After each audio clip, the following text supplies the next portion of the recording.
Hi everyone, Dr. Suneel Dhand, medical doctor. Welcome to another video.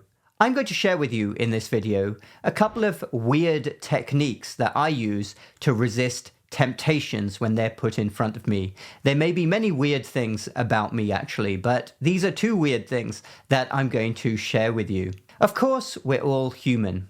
As mammals, we are wired to do, by default, the easiest thing. And when it comes to food, that's often the worst food. In fact, there's a genetic reason why we are wired to go for energy-dense foods like sweet foods and carbohydrates.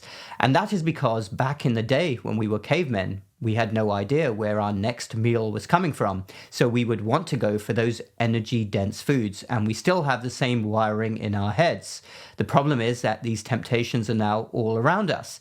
And as well as food, this could equally apply to lying on the couch instead of going to the gym. So what are some things that go through my head? As you can imagine from my videos, I strive to eat well nearly all the time. But of course, there are times when you have a takeout, when you're out with friends or family, and you will have the occasional cheat meal, as they call it. In fact, I have a rule of philosophy called never do two bad things in a row, which also has worked very well for me. I'll talk about that in another video. But when it comes to other temptations, say a donut gets shoved in front of me at work and I'm a little bit hungry because I've been working all morning, of course I'm human. I will want to go for it. Part of me will desire that donut, but usually I say no.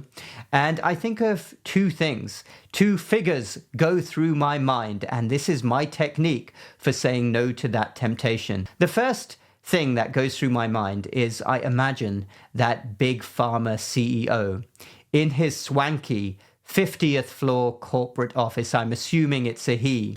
And he kind of is smiling at me when I'm about to go for that tempting food. He's sitting back in his swivel chair, got an evil smile on his face, thinking, we got him. Suneel, what a sucker. He's going to eat that food and he's going to keep doing the wrong thing. And then he's going to become a recurrent customer of the big pharma industry. When I think of that, it immediately puts me off. I think, no way. I'm not going to make you happy. I'm not going to be a sucker and go for this wrong option so that one day if I keep up enough wrong options, it makes you and your company a lot of money. So that's the first thing that will often go through my head. The second thing that will go through my head is I imagine that typical establishment academic physician. Many of them surfaced during the pandemic. I'm sure you can all think of many of these who appeared regularly on TV. And these doctors, well, what can I say? Their minds are completely broken. They are completely in bed with big business, big pharma. All they ever think about is how can we give more injections? How can we give more drugs? And of course, their whole paradigm relies on people making the wrong decisions. So I will often imagine that academic physician there in his office, probably hardly sees any patients all day. Of course, he's involved in his research funded by big business.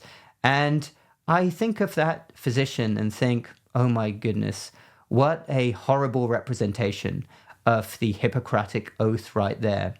And if I'm a sucker, if I do the wrong thing, I'm plugging myself into the system and I'm becoming exactly what you expect me to be, that recurrent customer of the medical industrial complex. This is where you profit. This is where all of your conflicts of interest come from. The reliance on large numbers of people continuing to do the wrong thing while you stay focused on your drugs and injections. So that as well is enough for me to say no. So I wanted to share those two figures that go through my head. Again, this might seem weird, but it actually works for me when I'm faced with a temptation and I'm thinking, oh, shall I just do it? When I know it's not in my best interest to eat the wrong food, have a bigger portion of something, an extra portion, or lie on my couch and not work out. We all have these thoughts of laziness, and it's very tempting and it's easy to eat the wrong food. Well, thinking of those two things alone, the big pharma CEO and the establishment academic physician, is enough to make me say, no way, not going to do it. I'm going to do everything possible to avoid being a recurrent customer of the medical industrial complex and enriching big business and big pharma. So no way, that's not for me. And I will be quite frank, my dislike, or shall I say total disgust, of those two types of figures outweighs any temptation that I have to do the wrong thing. It's important to remember that success with any goal in life, whether it's a health goal or anything else, is often simply a mindset issue. Most of us know what is the right thing to do and what is the wrong thing to do. It's simply a case of wiring our minds to consistently do the right thing. So that's a weird technique that I personally use. I wanted to share that with you here. Okay, everyone, thanks for watching. Do check the links in the description down below for my website and all the other work I do. Stay strong, stay motivated, hit the like button if you like this video, and the subscribe button for more similar videos in the future, and do share with anyone else who may benefit. We will speak again in the next video.